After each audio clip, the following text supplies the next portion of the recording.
Ορίστε! Έλα λίγο, σε παρακαλώ. Έρχομαι. Ορίστε αφεντικό. Μη με λες αφεντικό, δεν μου αρέσει αρχικά. Εντάξει, αφεντικό. Θα πάω μέχρι την τράπεζα. Ναι. Θέλω να καθίσεις λίγο εδώ.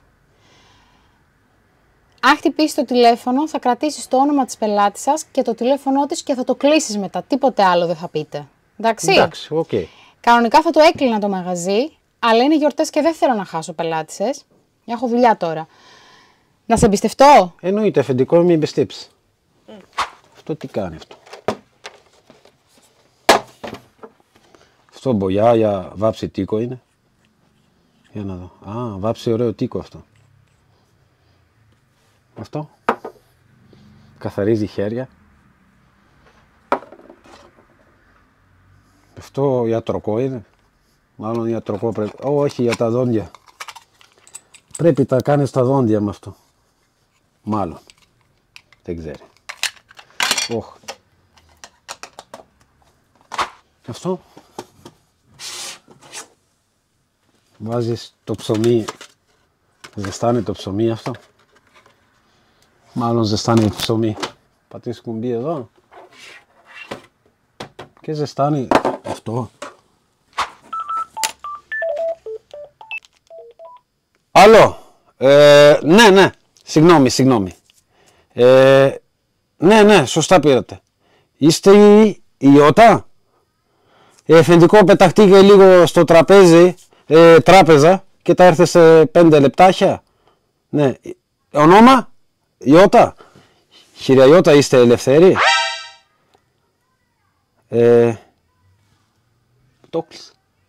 Το κλείσει τηλεφώνο. Άλλο, ποιος είναι στο τηλεφώνο? Συγγνώμη λίγο, μπερδεύτηκα. Σας ακούω. Εσείς τι δουλειά κάνετε? Α, μοντέλ. Μήπως εσείς βρέξει λίγο εμένα, γίνει κι εγώ top μοντέλ? Μου το κλείσε. Αλτίν! Οχ, ήρθε αφεντικό. Ορίστε!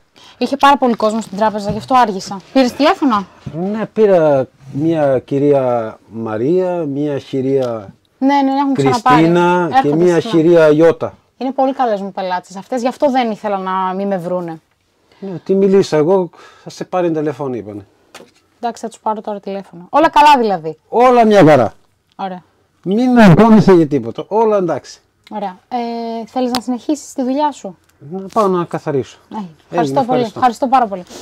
Έλα Μαρία, τι κάνεις? Πήρες τηλέφωνο για ραντεβού? Τι συμπεριφορά είναι αυτή που έχετε στο μαγαζί? Τι εννοείς? Ένας άντρας σηκώσει τηλέφωνο. Ναι, είναι το παιδί που δουλεύει εδώ. Με ρώτησε πόσο χρονών είμαι. Σοβαρά μιλάς? Έχω για ένα ραντεβού για νύχια πήρα. Χίλια συγγνώμη Μαρία.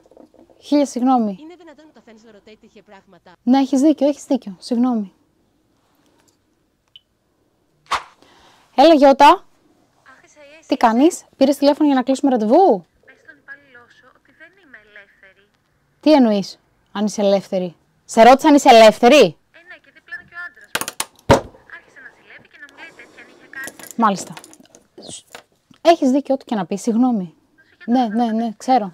Είναι καινούριος τώρα και... Δεν μπορώ να ξαναέρθω για νύχια. Ναι. Εντάξει, καταλαβαίνω. Θα σε πάρω άλλη στιγμή. Έγινε. Πες του συγγνώμη και από μένα. Ζήλεψε ο άντρας της ρε φίλε, δεν το πιστεύω. Έλα Χριστίνα. Γεια σου αγάπη μου. Πήρες τηλέφωνο για να κλείσουμε ραντεβού? Ο υπάλληλος μου ζήτησε να την προωθήσω για μοντέλο. Σοβαρά μιλάς? Να τον σπρώξεις για μοντέλο? Εντάξει, Μάλιστα. αστείο μου φάνηκε, Οκ. αλλά... Τι ώρα να σε βάλω τελικά? δεν θα έρθω. Α, δεν θέλεις να έρθεις. Όχι, δεν μου Εντάξει, άρεσε ο οκ. τρόπος του. Χίλια συγγνώμη. Σε ευχαριστώ πολύ. Αλτίν! Δεν μου λες? Ορίστε. Τι είπες με τις πελάτισσες? Τίποτα, κλείσει ραντεβού. Τι κλείσει ραντεβού? Κλείσε ραντεβού. Γιατί τη ρώτησες πόσο χρονών είναι τη μία? Είχε ωραία φωνή και ρωτήσα Ναι. πόσο χρόνο είσαι, μήπως... Γιατί τι ήθελες? Τίποτα, έτσι ρωτήσα. Έτσι ρωτήσει. Την άλλη γιατί τη ρώτησες αν είναι ελεύθερη? Μ' αρέσει η φωνή της και ρωτήσα αν είναι ελευθέρη για να βγούμε βράδυ πιούμε ένα κάφε. Αλτίν. Ορίστε. Την τρίτη γιατί τη ρώτησες να σε σπρώξει για να γίνεις μοντέλο? Τη λέω, χείρια Ιώτα, τι δουλειά κάνετε, με λέει είμαι μοντέλ. Και λέω εγώ, ευκαιρία σμπρώξει εμένα, γίνει top μοντέλ. Αλτίν, ήρθες να βρεις γυναίκα από τις πελάτησες μου. Όχι, αλλά είχε ωραία φωνή και σμπρώξει και εμένα γίνει μοντέλ. Η κυρία... Το ξέρεις ότι αυτές οι πελάτησες δεν θα ξανάρθουν τώρα ότι και εγώ τις έχασα. Ναι, δεν τα έρθουνε. Όχι, δεν τα έρθουνε. Γιατί? Δεν ξέρω, θύμωσαν. Με μένα θυμώσαν. Ναι. Γιατί εγώ δεν έκανα κάτι. Τη ρωτήσα πόσο χρόνο είσαι τεμία. Δεν θέλω να ακούσω κάτι άλλο, Αλτίν, σε ευχαριστώ. Πήγαινε. Πού σε τα παρακαλώ. πάω? Πήγαινε, δεν ξέρω, πήγαινε όπου θέλεις.